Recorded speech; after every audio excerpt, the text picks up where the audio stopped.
Deus, além de ti, que trabalha para aquele que Deus quer. Amém, meus irmãos?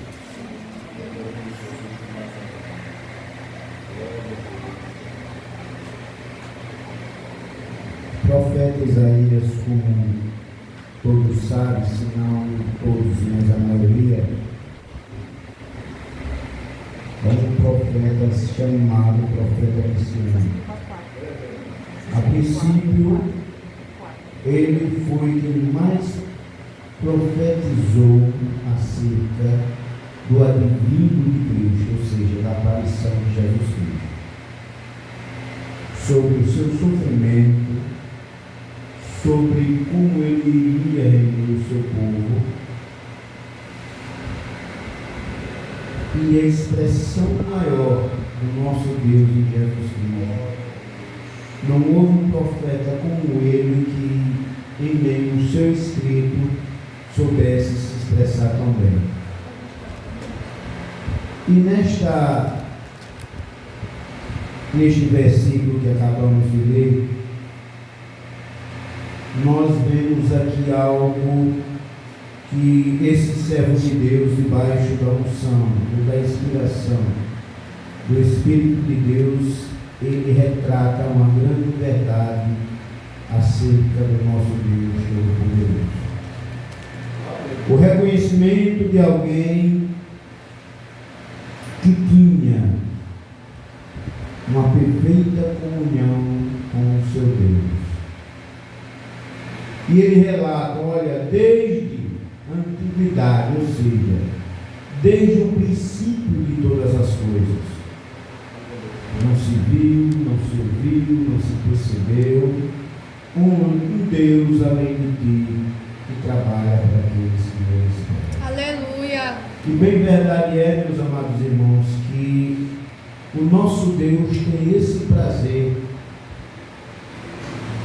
de nos socorrer, de nos ouvir e de nos favorecer.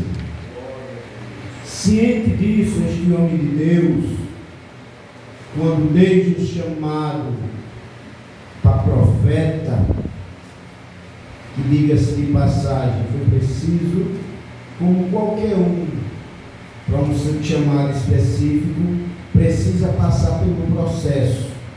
Não foi diferente com o profeta Isaías.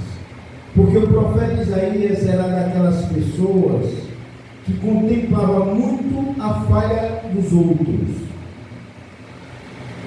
No início do livro dele, ele começa: ai daqueles que faz isso e aquilo, ai daqueles que procedem assim ou desta forma.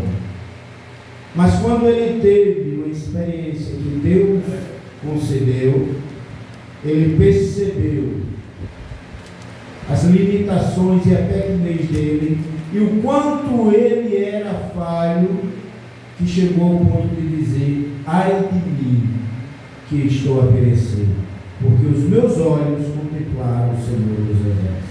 Aleluia! Ele percebeu ali a grandiosidade daquilo que tinha acontecido na vida dele.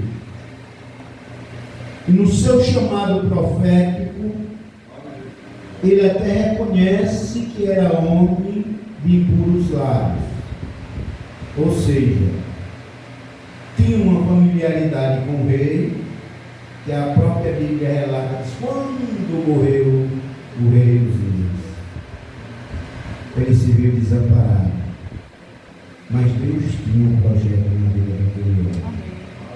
E dá-se a entender que quando ele fala, porque eu sou um homem de impuros lábios e vivo no meio de um povo de impuros lábios, é que as conversações que existiam ali não era nada do agrado de Deus. E foi preciso passar por um processo. A palavra de Deus diz que um anjo, sob a autoridade de Deus, tirou com atenaz uma brasa do altar, que tinha que ser santo. Para santificar algo, tem que ser algo santo. E toca os lábios daquele homem com este chamado profeta. E a palavra do Senhor diz: vê, a tua iniquidade foi tirada, foi sarada o teu pecado. E Deus ali começa a trabalhar na vida dele, a princípio, fazendo ele entender que ao invés de estar olhando para erros alheios, ele primeiro começasse a olhar para si mesmo. Aleluia, glória a Deus. Porque é próprio do ser humano, meus irmãos e minhas irmãs, olhar para o erro alheio. E às vezes está tão mais atolado no erro que não quer reconhecer. Ah, vi fulano assim assado. Vi fulano desse jeito ou daquele outro jeito. E não reconhece que está numa situação também que carece de passar por um processo de Deus na sua vida. Aleluia. Por isso que o próprio Jesus disse que antes que olhássemos para o argueiro no olho do nosso irmão, tirasse primeiro a trave que está no nosso. Verdade. Isso não é doutrina, isso é a palavra de Deus, que Aleluia. precisa ser ministrada e ser trabalhada em meio dos crentes, para que a gente saibamos como nos convém agir como povo de Deus, e que não estamos aqui para condenar nem para acusar, estamos aqui para ajudar. Se você não puder ajudar, não critique, não condene, porque como o presbítero falou no último culto, a espada antigamente era de metal no meio do povo de Deus. Hoje esse pedacinho de carne que tem aqui no nosso boca, isso fere, mata tão quanto aquela de metal. Aleluia. Irmão Renato, e onde o senhor quer chegar? Eu quero chegar tomando o conceito de alguém que teve um chamado brilhante de Deus na sua vida, e que esse alguém sempre teve seus pormenores, está olhando e apontando falhas alheias. E quando ele tem aquele chamado, aquela experiência com Deus, ele passa a ver não mais a falha do seu próximo, mas a sua mesma. Sabe por quê, meus irmãos? Para finalizar, é que quando a gente adentra a presença de Deus, nós nos tornamos humildes.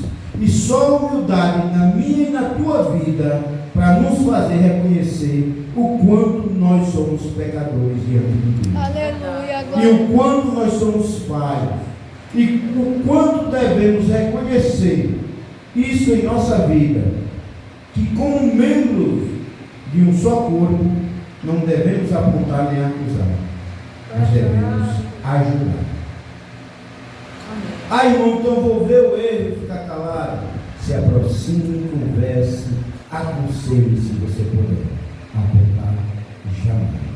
Verdade. Mas para o tema primordial daquilo que lemos, a palavra fala através desse servo de Deus, que trata-se aqui de um Deus que trabalha para quem ele espera. Para quem ele espera. Eu hoje te faço uma pergunta. Em meio às suas aflições, em meio às suas dúvidas, em quem você está esperando nesta noite? Aleluia. Aleluia, Jesus.